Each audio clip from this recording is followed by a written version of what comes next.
অসমৰ গ্ৰাম্য অঞ্চলত সকলোৰে মাজত প্ৰচলিত খেল হ'ল টেকেলি ভঙা। ইয়াকো ঠাই বিশেষে ভিন্ন নামেৰে নামকৰণ কৰা হয়। কানিমুনি নামেৰে এই খেলবিধ জনাজাত। এই খেলবিধ খেলিবৰ বাবে বয়সৰ কোনো ধৰা-বন্ধা নিয়ম নাথাকে। এই খেলবিধত খেলুৱৈৰ নিৰ্দিষ্ট সংখ্যা নাথাকে। খেলবিধৰ বাবে প্ৰয়োজনীয় আহিলা হ'ল এখন গামোচা, এডাল দীঘল বাঁহৰ টাঙন আৰু এটা টেকেলি বা বাল্টি।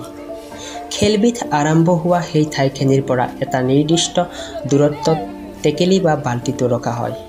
যিজনে খেলবিধ খেলিবলৈ আগবাঢ়ি আহিব তেওঁক প্ৰথমতে চকুত গামোচাখনেৰে বান্ধি হাতত টাঙন এডাল তুলি দিয়া হয়। খেলুৱৈগৰাকীৰ লক্ষ্যভ্ৰষ্ট হ'বলৈ ২-৩ পাক ঘূৰাই লৈ লক্ষ্যস্থানৰ পিনে যাবলৈ দিয়া হয়। এনেদৰে যিয়ে গৈ সেই পাত্ৰটোত কোবাব পাৰিব তেওঁকেই বিজয়ী ঘোষণা